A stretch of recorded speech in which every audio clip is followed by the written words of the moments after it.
So hello everyone, and welcome to today's class. In our previous class, we introduced the concept of measures of central tendency, and we looked at the arithmetic mean, the geometric mean, the harmonic mean, the weighted arithmetic mean, and we mentioned about the combined mean. So in today's class, we're going to look at what we generally call the positional averages. And when we talk about the positional averages, we basically refer to the median and the mode. And positional averages are averages which are based on the position of the given observation in an ordered series. When we talk about an ordered series, we mean a series which is arranged either in ascending or descending order. So I need to change here, either in ascending or descending order, or descending order. So you notice that here, the size or the value of the observation does not contribute to the actual average. It is only the position that determines the measure in question. And as I've mentioned, there are two positional averages, the median and the mode. So we're going to look at each one of them one at a time. And then we're also going to look at other related measures. Like when we talk about the median, we shall also be discussing things to do with the quartiles, or generally what we call the quantiles, entailing the quartiles, the percentiles, the deciles, and so on and so forth. So let's start by looking at the median. We're going to start by definition. And we start by saying that the median is the middle observation. So this refers to the middle observation in an ordered series. In an ordered series. And when we talk about an ordered series, we are actually referring to this, where the observations have been arranged either in ascending order or descending order. Okay, so the median, in other words, the median is a value which divides an ordered series into two halves in such a way that 50% of the observations are below that particular value, and 50%, the remaining 50% are above. Okay, so we're going to be, we shall be discussing the methods of obtaining median for both grouped and ungrouped data. So we shall start with a median from ungrouped data.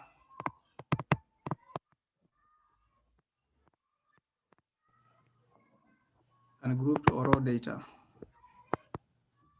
So this is a scenario where we do not have a frequency distribution. So, and we say that the median value is given by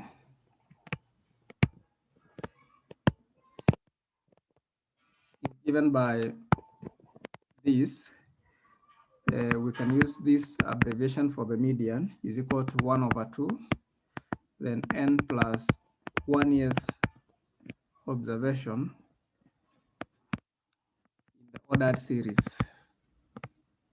in the ordered series. Okay, so what we have here is the position of the median when the data has been ordered. So we're saying that this formula here gives us the location of the median observation in an ordered series. So that means that we need to order the data first, then we look for this position. So this is the position, as you can see, this is a position of the median observation. So it can either be, let's say the 4th observation in the ordered series, the 10th observation. That's why we have these TH like that. So example, we're going to have two examples. One when the number of observations is odd, and another one where the number of observations is even. So here, what we are calling n here. So n is the number of observations. Okay, and of course, this is the symbol we are using for median. So example, find the median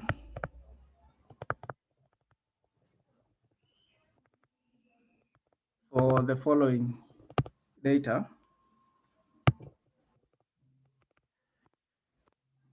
So we have 25, 18, 27, 10.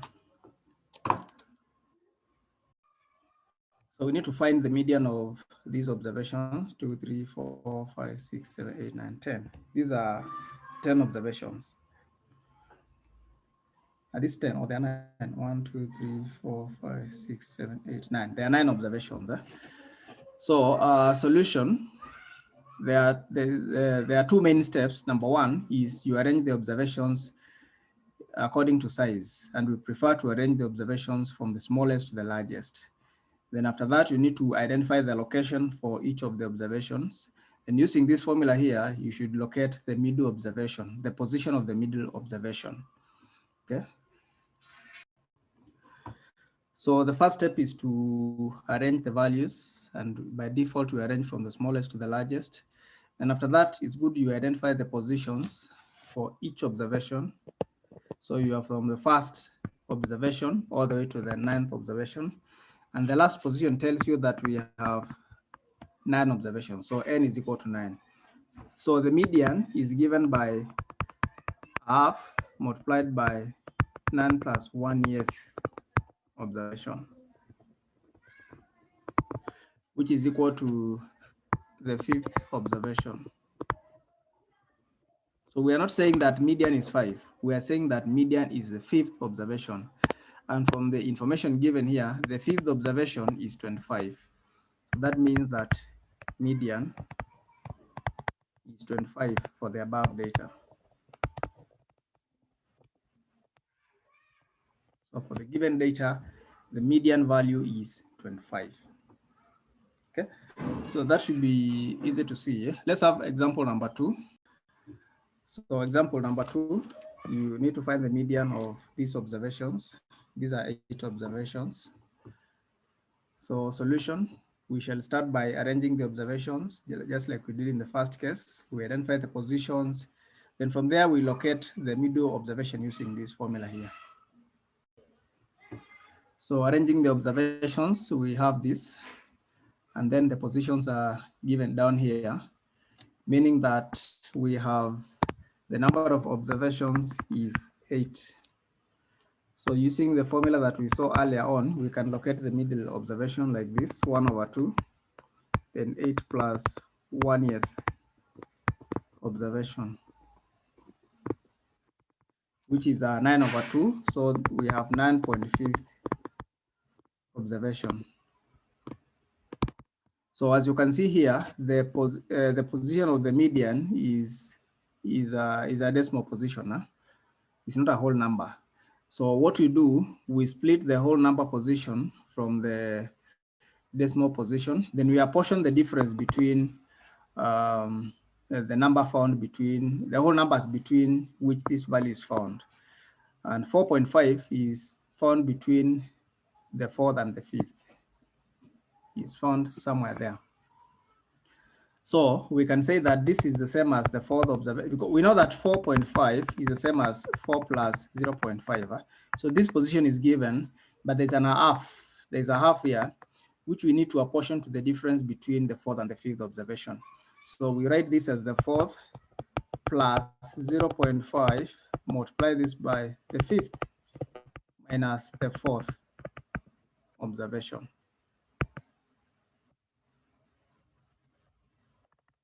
The 4th observation is given plus 0.5, which is the decimal here. Then you multiply that decimal with the difference between the 5th and the 4th observation. So this means the 4th observation is 10 plus 0.5. The 5th observation is 12 minus the 4th observation, which is 10. So this gives us 11. So median for the above data,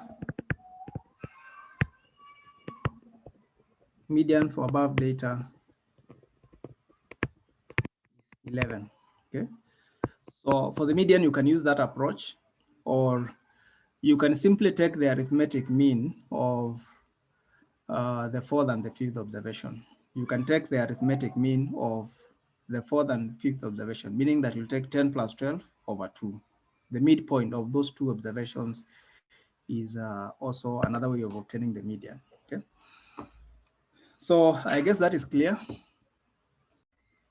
Okay, so now we move to obtaining median from group data. And as we mentioned a few weeks ago, there are two types of frequency distributions. You can have a discrete frequency distribution, and you can also have what we call a grouped frequency distribution.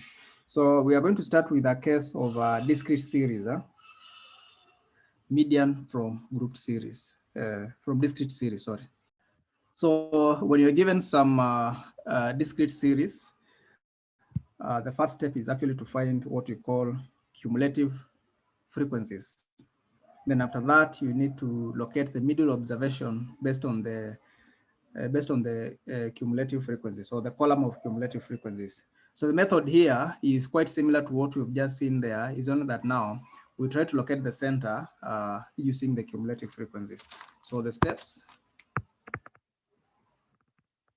number one, you find cumulative frequencies.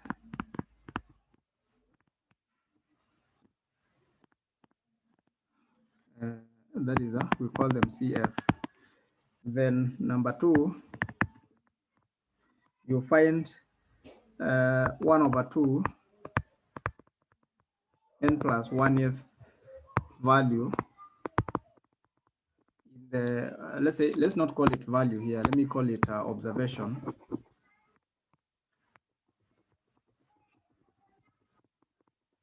Observation in the CF column.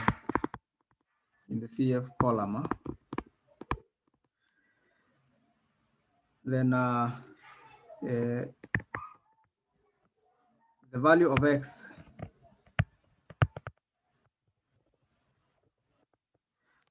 corresponding to number 2 above there is the median. I hope that is clear. I want to illustrate what we call how we form, or how we obtain cumulative frequencies for some given data. We shall do this through some example. So let's have an example. So this is the data in question, where X is the family size, and of course F here is the number of families with that of the given size there. So we're saying that when you're given such a data, the first thing you need to come up with cumulative frequencies. Cumulative frequencies. So we need to cumulate the frequencies. So as you can see, we have arranged X from the smallest to the largest. So you want to see how many observations are this value or below. You want to check how many observations are this value or below. So 1 or below, in this case, you will agree with me that it is just equal to the frequency here, which is 1. Then you'll want to find out how many observations or how many families here have 2 members or below. You will accumulate, you will take 1 plus 3, which is 4. How many families have 3 members or below?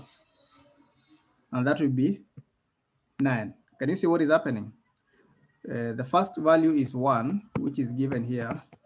But the next value is 1 plus 3, which gives us 4. The next value is 1 plus 3 plus 5, which gives us 9. So we expect the next value will be 1 plus 3 plus 5 plus 6, which will give us how much? 15. 15. Yes, so like that. So that's what we are calling cumulative frequencies. You cumulate the frequencies. So this will be plus 10, 25, plus 13 gives us how much? 38. 38, correct. Then we have 47, 52. 52, 55. 55, 57. 59, then 60. 59, and 60. So the last value in the cumulative frequencies column will always be equal to the number of observations, unless you've made a mistake. Okay, so basically what we are trying to do here, these are 60 observations. We are trying to locate the middle observation. We are trying to locate the middle observation. Just like we were doing in the previous case, uh, this number of observations, you try to locate the middle observation using this formula here. And that's what we say here.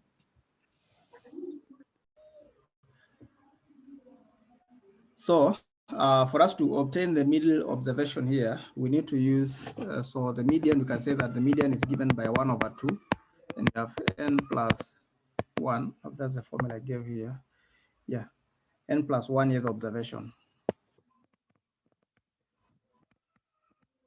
In the cumulative frequencies column. Okay, because the cumulative frequencies column tells us how many observations are below the given point. So in this case, our n is 60. So we're talking about 1/2. Then we have 61th observation. So 61/2, 30.5th observation. So 30.5th. So we need to come to the column of cumulative frequencies and locate where the 30.5th, between 30th and 31st, someone in between there. So this is the first one observation, the first 4 observations, the first 9, the first 15, the first 25, and the first 38. So the guy we are looking for here is found within the first 38, not here, cannot be found here. So the value of x, which corresponds to this cumulative frequency here, is our median value. So in this case, we say that median is equal to this value of x. This value of x here, which is how much? Which is 6. So the median family size is 6 members. That's a median family size. Okay, so you notice that what we have done here is quite similar to what we were doing in the previous case. The only difference is that here the observations are a little bit more, so that's why we have a frequency distribution, but the method of locating the median is the same.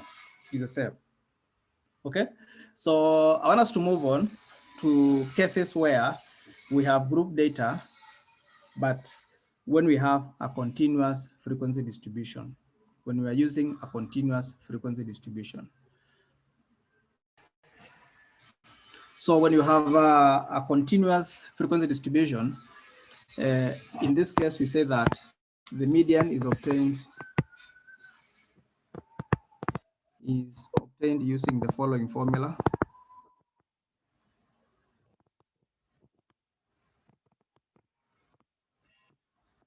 So, and the formula is median is equal to L, that is L plus n/2 minus CF divided by F, multiply all this by C, where the symbol ME represents the median value, and L is the lower limit of the median class. L is the lower limit, the lower class limit of the median class. Then N is equal to summation of F, which is total number of observations. Total number of observations. So here we are working with n/2. You can guess why we are taking n/2, because we are trying to locate the center. Then CF is the cumulative frequency. Cumulative frequency preceding. Preceding here means coming just before, preceding the median class. And by default, we arrange class intervals from the smallest to the largest, so that there's no confusion. Then we have F, which is the frequency of the median class. Frequency of the median class. And then C is the width. or size of the median class. So that's the formula that we use when we are dealing with a continuous frequency distribution to find the median. Okay. So you notice that in almost every term here is revolving around something called the median class. The median class. The median class. The median class. So it is important for us to define what is this we are calling the median class. So let's define the median class. So we can say that the median class is the class that contains the median value. Okay, that definition doesn't sound like it's a very good definition, huh? But we can also say that it is the class that contains the n/2 observation in the cumulative frequencies column. So as explained earlier, this is trying to locate the center of the distribution. And you can easily locate the center of the distribution when you have group data using the cumulative frequencies, because the cumulative frequencies will be giving you the number of observations below a given point. So you need to locate the center of that particular distribution. Okay, so I want us to have some example. I want us to have an example so that we can illustrate this. So let's look at this example, which relates to the income of some workers in a certain factory. And the data is here. So we have income from below 100 all the way to above 600. And there are 325 observations. So here we are required to find the median. Huh? So find the median income.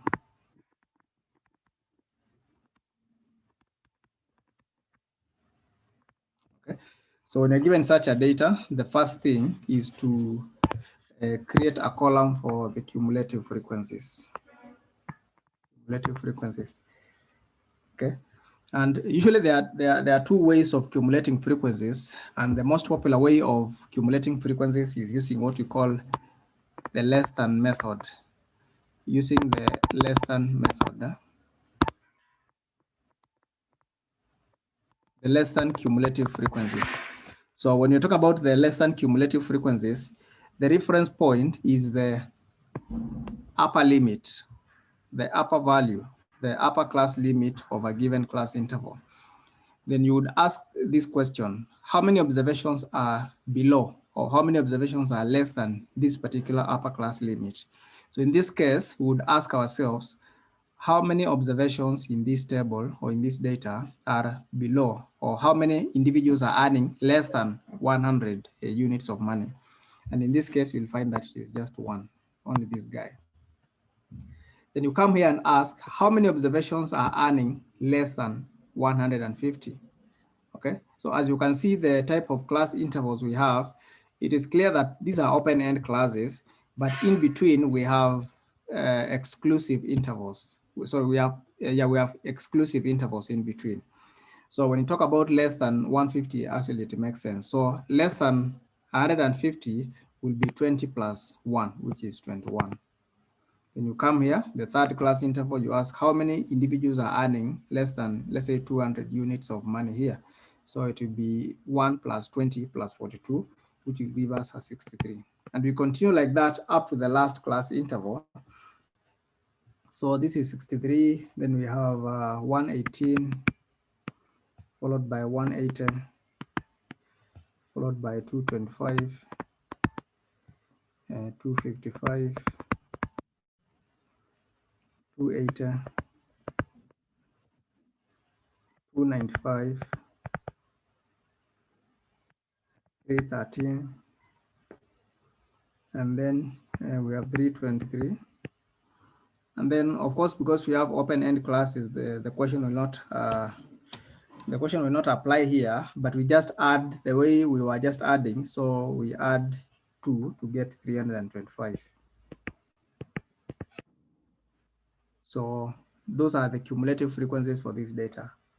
Okay, there's another way of accumulating frequencies, but we don't encourage that, which is called the greater greater than cumulative frequencies. So in this case, instead of having the upper limit as your reference point, you use the lower limit as your reference point. But now you ask, how many observations are greater than or equal to this lower class limit? Of course, here we need a value for us to ask that question. Just like here, we needed a value there, okay? So if, for instance, we are here, we would be asking how many observations in this data set are more than, or how many individuals in this survey are earning 100 or more, let's say shillings. So in that case, you will add this plus that plus that plus that. You will accumulate all of them, or you can take 325 minus 1.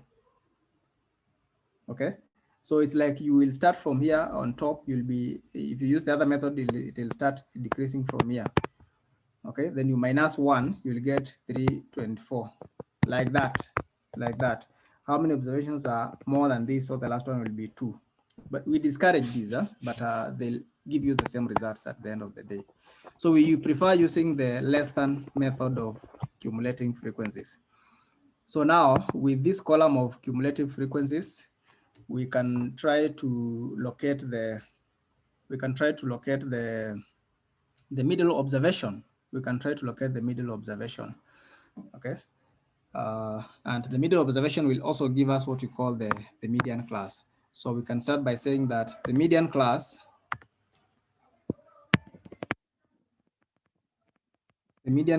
is the one that contains the observation 1 over 2 n, and n is 325. So we have 325 divided by 2.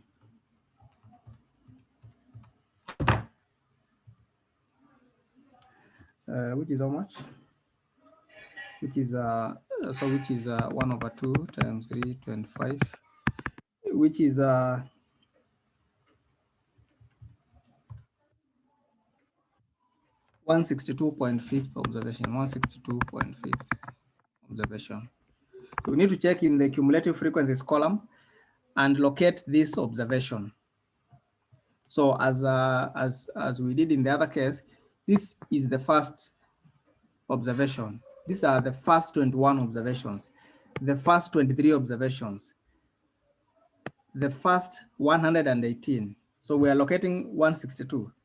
And clearly, the 162.5 observation will be found in this class. It will be found in this class, the class containing a cumulative frequency of 180. Okay, so this is where we shall find the middle observation here. So median class is 250 to 300. So in short, the median value will be found here. It will be found there. So now, once you get the median class, it is easy to get the other information because everything is revolving around the median class. So we need L, which is the lower limit of the median class. So we need to come here and look at the lower class limit of the median class. So L in this case is 250, and the classes must be exclusive in nature. Then N, we can even say N over 2 is 162.5. We need CF, the cumulative frequency preceding the one coming just before the median class, and this is the guy, 118. That's the cumulative frequency preceding the median class. We need F, which is the frequency of the median class, which is 62. And then we need C, which is the width or the size of the median class, the width of this class, which is 300 minus 250, which is 50. So once you have that, it becomes quite easy for you to find the median value. So you say median is 250 plus 162.5 minus 118 divided by 62, multiply this term by 50. And when you simplify that, you will get the median for the given data, which will be 285.89.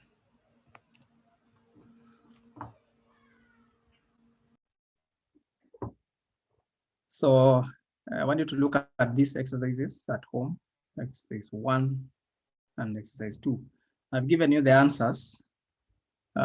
Be careful with the information given in the left-hand side. These are not class intervals, even these ones. And clearly, the values given on the right-hand side, these are cumulative frequencies. So you need to rearrange these tables into frequency distributions, into frequency distribution tables. So you need to create class intervals here, and then you create frequencies on the other side, and then you see if you're going to get this answer in this case, and also this answer in the other case.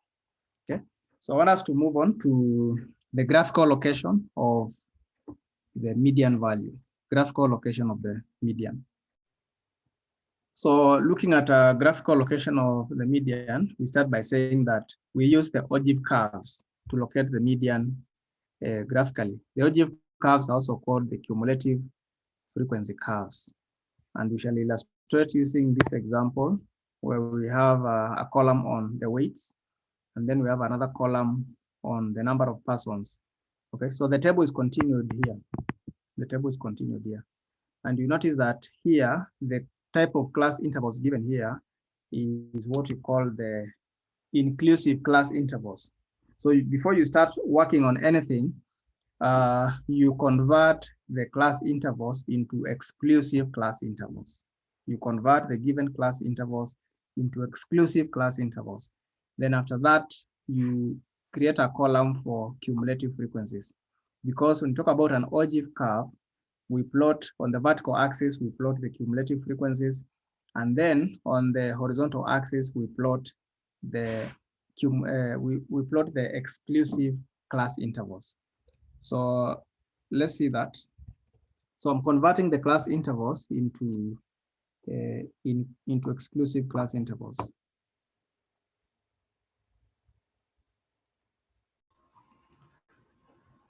So when you create the exclusive class intervals, this is what you will end up with. And then the column of frequencies remains. So the next thing is to obtain the column for cumulative frequencies. And we accumulate in this order. So we say that the number of observations less than 109.5, and clearly those ones are 8. The number of observations less than 119.5, when you accumulate, you get 23. Then the next value, so I'm just adding now. So this is 44, followed by 78, 123, 149, 169, 184, 184, 194, and then plus 6, 200. So that means that if you are to sum this, you should get 200 also. Okay. Then this is how you draw the cumulative frequency curve using the less. These are what you're calling the less than cumulative frequencies. So the cumulative frequency curve will look like this.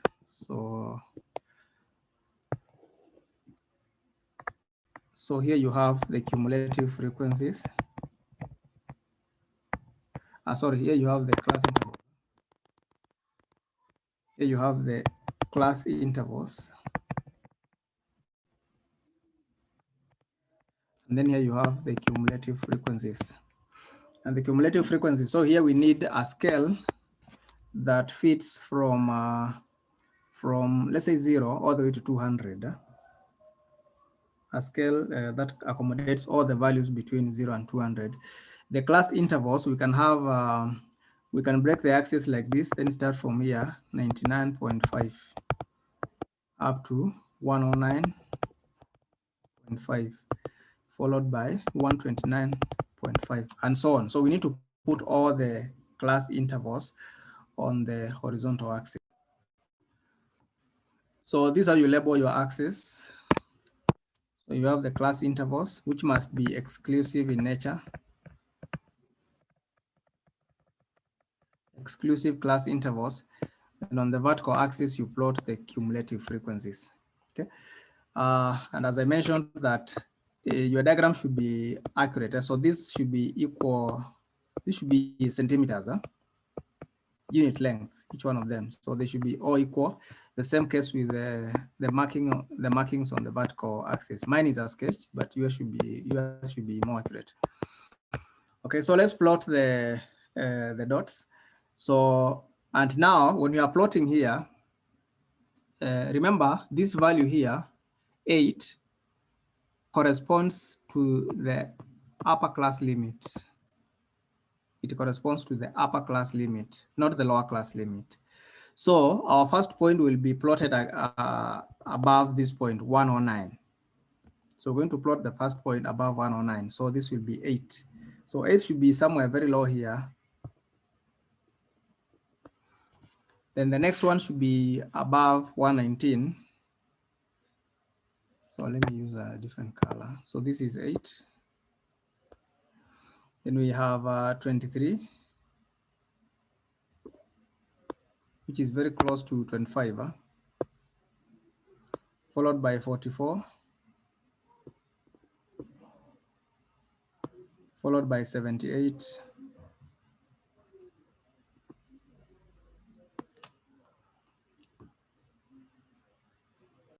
so those are the points that you need to connect them using a smooth curve.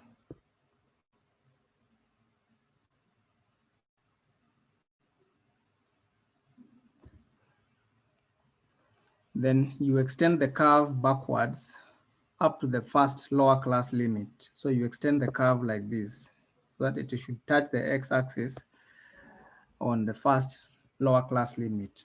So this is what we are calling a less than cumulative frequency curve, or less than ogive. We are calling it less than because of the way the cumulative frequencies have been obtained. You can also have a greater than. You can also have a greater than cumulative frequency curve. For instance, if you were to plot, if you were to use this information here, because these are cumulative frequencies, and then you come up with class intervals on this side, you will end up with a greater than or more than cumulative frequency curve.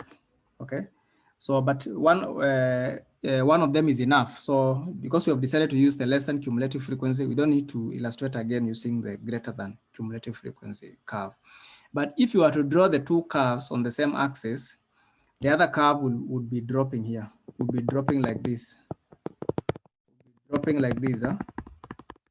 all the way like that, to be dropping like that. And where the two curves intersect, actually, the two curves intersect above the median point. So the value of x down here is actually the median point. Let's not follow that.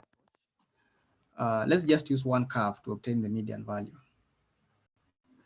So once you draw the cumulative frequency curve, you need to locate this value. You need to locate the value, locate n over 2 observation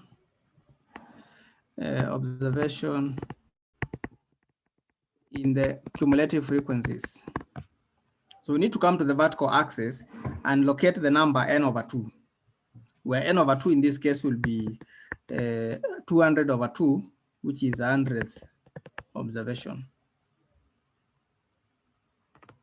That means you come to the vertical axis here and locate the point 100, which is here. This is the point n over 2. This is the point n over 2, this one. 100, this one. Then you draw a horizontal line from that point until it touches the cumulative frequency curve. Mine will be a sketch. I don't know how accurate it will be. So you draw a horizontal line. Horizontal line is a line which will be parallel to the x-axis. So you draw that line. So this is the first thing you do. Then number 2, from this point, you draw a perpendicular line going to the x-axis. You draw a perpendicular line going to the x-axis. Okay, so the point where the perpendicular line cuts the x-axis is actually the median value. That is actually the median value. So this point here, this is your median value. So I don't know what you got from your side. Mine might not be very accurate, huh? But what do you have from your side? So if you draw a nice diagram, you will notice that your median value will be around 144. The most accurate value should be 144.4. If you are to use the calculator to find the median, you will get 144.4. So the value you get using the diagram might be slightly different. So we always give some allowance of some errors. Huh? We give some allowance. So that's why we are saying plus or minus 0.5. Okay, so basically that's how you locate the median value graphically using the ogive curve. Okay, so I want us to move on to some other quantities which are very much related to the median, and these are the quartiles and the percentiles, and possibly we'll also mention something called the deciles. So when we talk about quartiles, we refer to values which divide an ordered series into 4 equal parts. Okay, so for instance, I can use a diagram to illustrate that. This is the smallest value, and this is the largest value in the data. And then we have this as the order of size. This means that I've arranged the observations according to size, increasing order.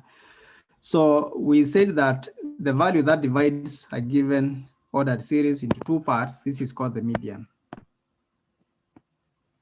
So this point here is what we're calling the median. Now what we are calling quartiles divides this into half and this one into half. Okay, so these are what you're calling quartiles. So this is Q1. You can call the median quartile 2, and then you can call this one quartile 3. So those 3 values are the ones we are calling quartiles. They divide an ordered series into 4 equal parts in such a way that this is 25%. That is the lower 25%. This is another 25%. This is a quarter, that is. So when you accumulate those two, that's a 50%. This is again 25% of the observations, and this is again 25% of the observations. So when we talk about Q1, we say that this is called the first quartile, also known as the lower quartile. And below this point, or below this value, are 25% of the observations. So the observations must be ordered, but we're saying that below this point, we have 25% of all the observations. Okay, then Q2 is basically what we call the median. And I don't want to explain again. So Q2, or the second quartile, is the median. And below this point are 50% of the observations. And also above this point, we have the remaining 50%. Okay. Then Q3 is the third quartile, also known as the upper quartile. And we say that below this point are 75% of the observations. Below this value are 75% of all the observations. You can also argue that above this point are 25% of all the observations. So those are basically the quartiles. Okay. Then this is how you obtain the quartiles for ungrouped data. So for ungrouped data,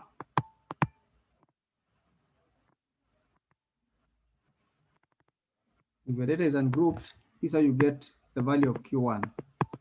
Remember, the data must be ordered. So this is given by 1/4, the first quarter, n plus 1th observation. So this item here, this gives you the position in the ordered series.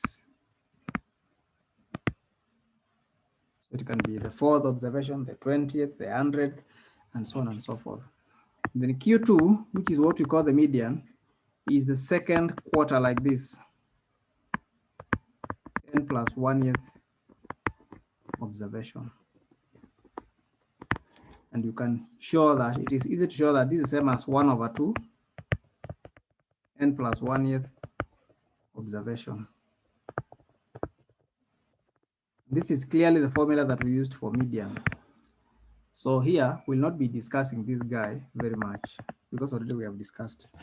Then Q3 is the 3rd quarter. 3rd quarter, n plus 1th observation. Okay. So again, this gives you the position of the 3rd quartile when your series is ordered in ascending order in this case. Okay. So example, to find the quartiles,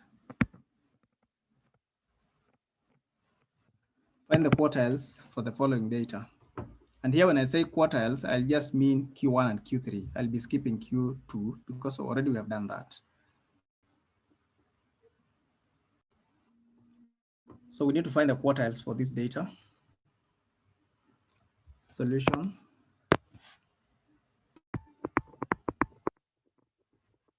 We'll start by arranging the data according to size, that is from the smallest to the largest.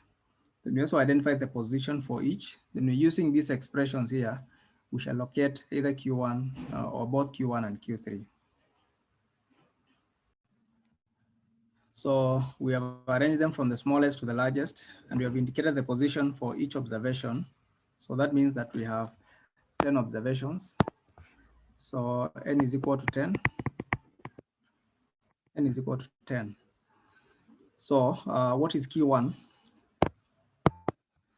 So Q1 will be the 1st quarter. Then we have 10 plus 1th observation.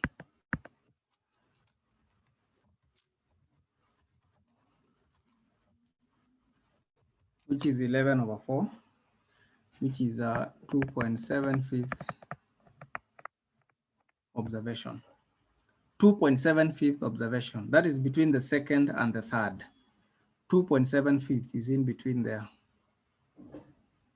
So we shall be doing exactly what we did in the case of median when we were having a decimal position, or decimal position. So we'll have, so this is the same as the 2nd observation plus 0.75. Then we take the difference between the 3rd and the 2nd. So 3rd minus 2nd observation. Okay, so this will be given by, so our 2nd observation is 8. The next one is 10. So 8 plus 0.75. Then we have 10 minus 8. So this is the 1st quartile.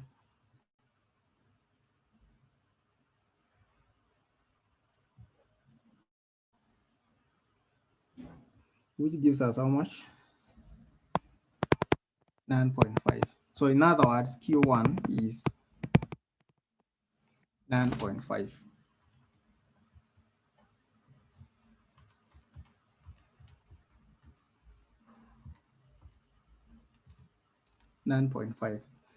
Then using the same approach, we calculate Q3, which is the 3rd quarter of 10 plus 1, which is 11 observation. Okay, so this is the 3/4, which is 8.25th observation. And this value, 8.25th, is found between the 8th and the 9th So it is found between those two values, that 5 and 40.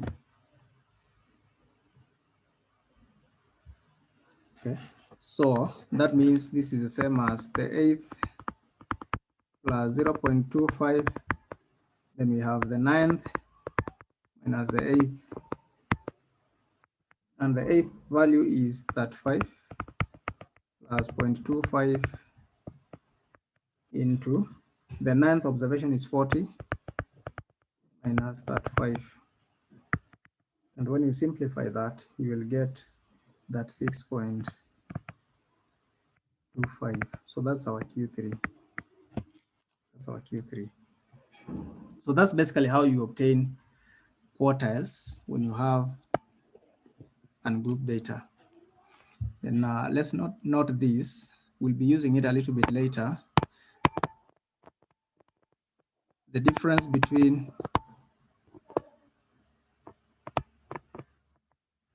Q3 and Q1 is called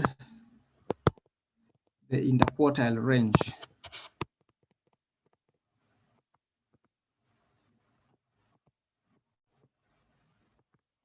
Okay, so we're saying that interquartile range, if I may use those symbols, is equal to Q3 minus Q1. The difference between the upper and the lower quartile, some range of a kind. The highest range, I mean the highest quartile and the lowest quartile, that range is called interquartile range. Okay, so that is it. If you have group data, you will use the same approach we saw in the case of median. So let's say quartiles from group data. So obtaining quartiles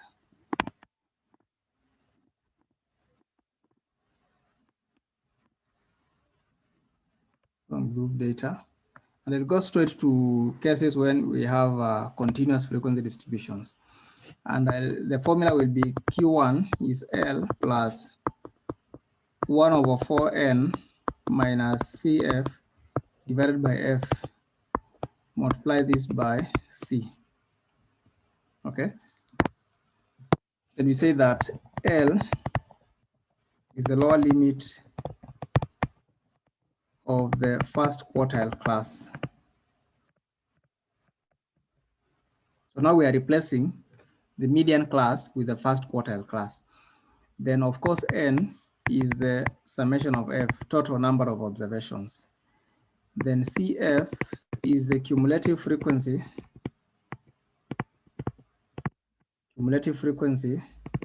preceding the first quartile class. Then we have F is the frequency of the first quartile class. And then C is the class width of the first quartile class. Is the class width of the first quartile class. Okay, so when we talk about the first quartile class, so we say that the first quartile class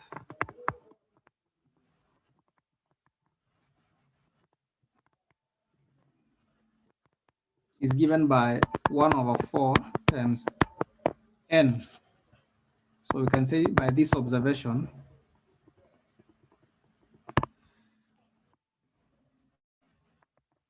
from the cumulative frequency column, you go to a table and then you create a column for cumulative frequencies, then you locate for this observation in the CF column. That will give you the first quartile class. So once you locate that first quartile class, you just need to get the lower limit of that class. You need to get the CF. CF is the cumulative frequency preceding the first quartile class. You need to get the frequency of that particular class and also the class size or the class width of that particular class, just like we did in the case of median. Then if you want to obtain the upper quartile, you will use the formula Notice that this is 3 over 4 n minus cf divided by f, multiply this by c. Then without writing the information down, I can say that L is the lower limit of the third quartile class. N, of course, is the summation of f. CF is the cumulative frequency preceding the third quartile class. F is the frequency of the third quartile class. Then C is the class width or size of the third quartile class, just like we mentioned. And then that third quartile class is given by the observation 3 over 4 times n in the cumulative frequencies column. Okay, so the procedure is quite similar to what we did in the case of median. So I want us to have a look at one example. We locate the quartiles for the data. So let's consider the following data and obtain the quartiles. So let's obtain the quartiles for this data here. We have marks of some students and then the number of students who scored within those intervals, like that. So the class intervals are exclusive in nature, so we are okay with that. So the first step naturally is to obtain the cumulative frequencies, and then we proceed. So those are the cumulative frequencies all the way to 204, which is equal to the number of observations. Let's find Q1, the lower quartile or the first quartile. And for us to do that, we need to obtain the first quartile class. So first quartile class will be given by 204 over 4.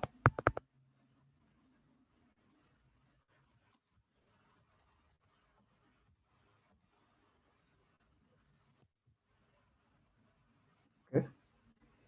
And 204 over 4, this is the 51st observation. So we need to locate the 51st observation from the cumulative frequencies. You notice that these are the first 11, the first 29. These are the first 54. So the 51st person should be in this group. So the first quartile class is 20 to 30. Is 20 to 30. So Q1 will be the lower limit of that class interval, which is 20, plus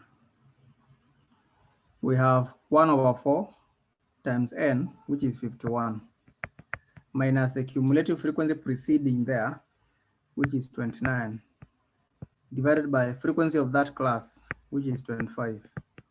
Multiply this term here by the width of that class interval, which is 10. And when you simplify that, you'll get the first quartile is 28.8. 28.8. And using the same approach, we can compute the upper quartile. So we need to get the third quartile class.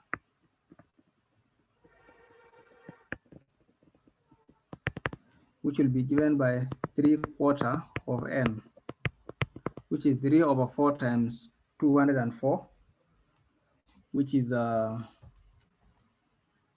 153rd observation. So let's locate the 153rd observation from the cumulative frequencies. So these are the first 54, the first 82, the first 112, the first 145. So the first one, the 153rd observation must be found in this group here. It should be this guy here. 60 to 70, is it? Yeah. Should be found there. So the third quartile class here will be 60 to 70.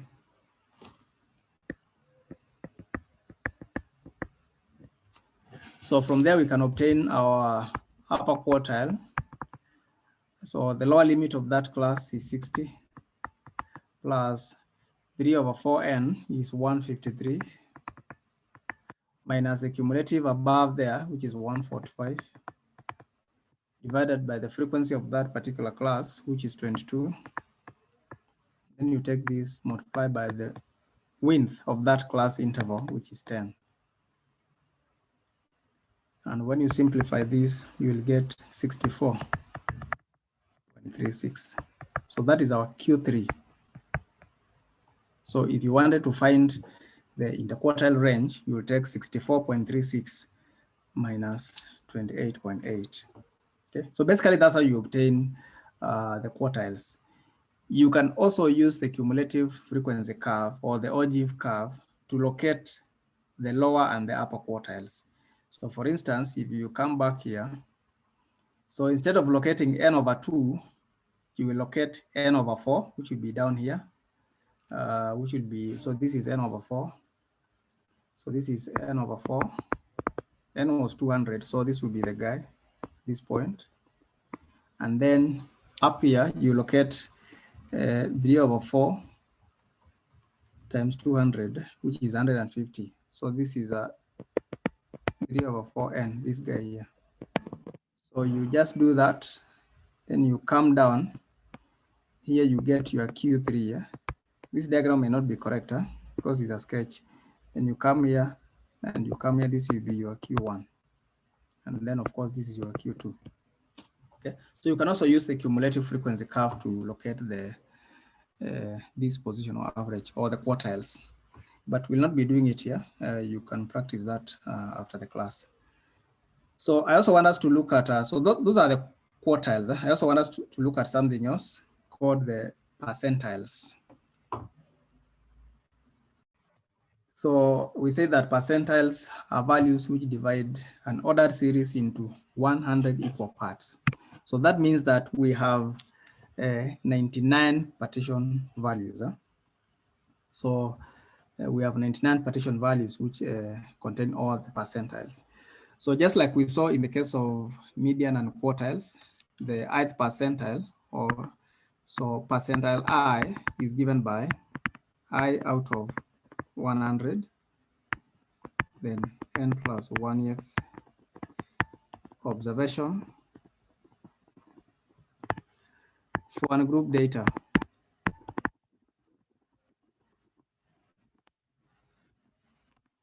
Okay, so you take I, this is I.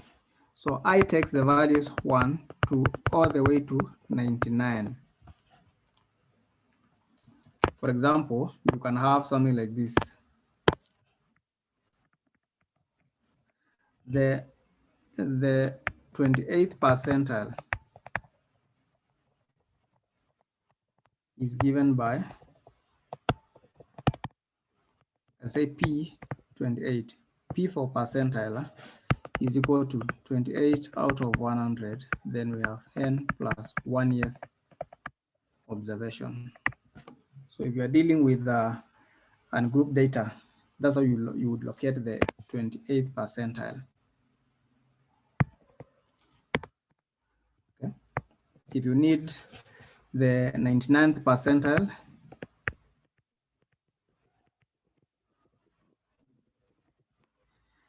this will be given by P99 equal to 99 out of 100.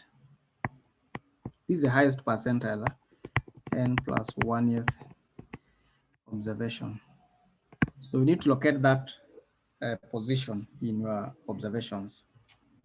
Okay, and so on and so forth. So if you have group data, so you can say for group data, you see, we cannot have all the 99 formula. So we just have PI is equal to L plus I out of 100 of N minus CF over this multiplied by C. So I'm just using the same formula I've been using, just modifying it slightly.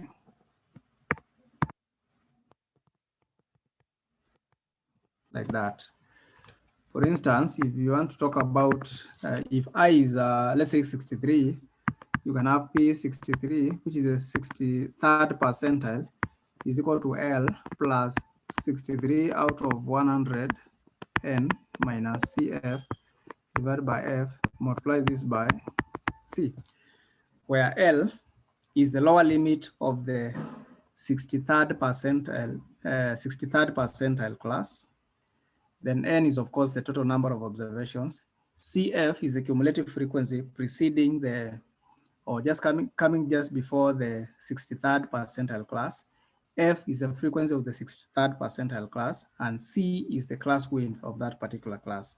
So we can also be talking about P 78th percentile, which is L plus 78 out of 100, N minus CF divided by F, multiply everything by C. So here the reference point will be the 78th percentile class. And the location of those classes is, as we saw in the case of, the location of those classes is actually given by this. This is what locates the class in question, this item here. This item here locates the class in question, this guy here, so on and so forth. So let's have some example for ungrouped data. Example.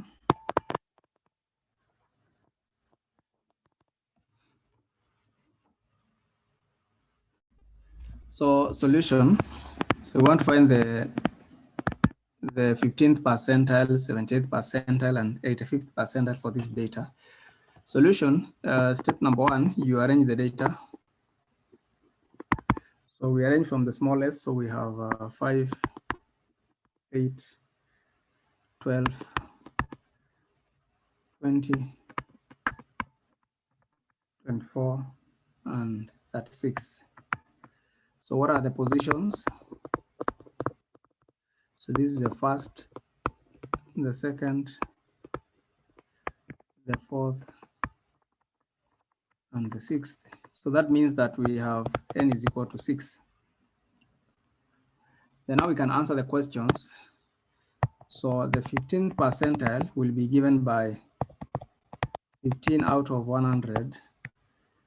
Then we have n, which is 6 plus 1th observation. So how much do you have?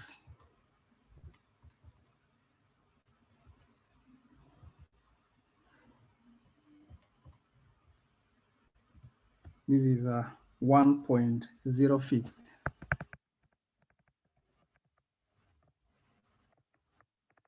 So that is, this is the first observation plus 0.05 of 1.05 is in between the first and the second. So we have second minus first.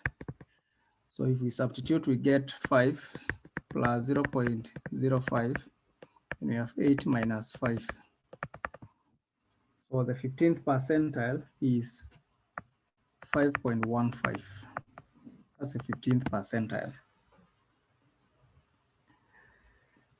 Okay, then using the same approach, we can get the other values. I believe you're able to do that. Huh?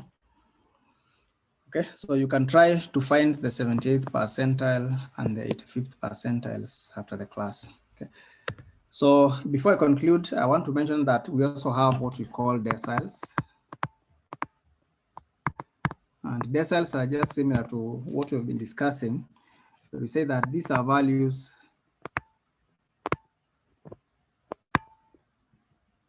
which divide an ordered series